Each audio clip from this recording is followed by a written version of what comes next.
बऱ्याच दिवसांनंतर उरणमध्ये आलेलो आहे. गेल्या वेळेला आलो होतो तेव्हा विधानसभेची निवडणूक होती आणि विधानसभा निवडणुकीत काय झालं तुम्हाला माहिती आहे. आज उघडपणाने बोलतो, गेल्या वेळेच्या विधानसभेच्या निवडणुकीत भारतीय जनता पक्षाने आपल्याबरोबर अधिकृत गद्दारी केली होती ना. आणि आता ही गद्दारी देशात सगळ्यांशी करायला लागलेले आहेत.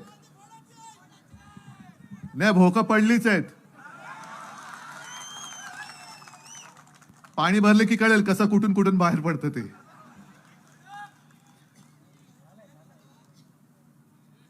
भारतीय जनता पक्षाला असं वाटते की आता त्यांच्या खेरीज दुसरा कोणताही पक्ष या देशामध्ये राहता कामा नये आणि म्हणूनच मी मैदानात उतरलेलो आहे.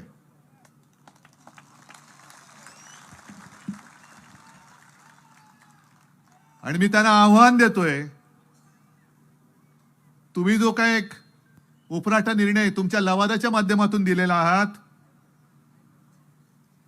मी जवळपास प्रत्येक सभेत आव्हान देतोय की मी जनतेमध्ये आलेलो आहे, तुम्ही जनतेत येऊन उभं राहायचं आणि सांगायची शिवसेना कोणाची.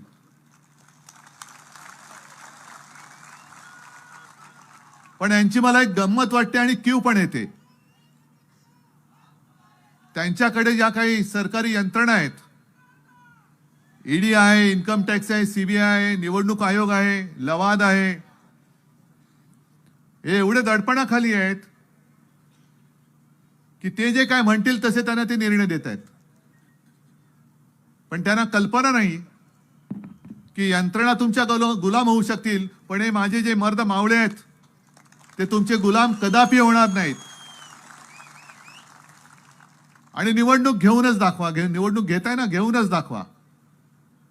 हा छत्रपती शिवाजी महाराजांचा महाराष्ट्र नाही तुमच्या पाठीला माती लावेल तर आम्ही त्याचं नाव नाही सांगणार.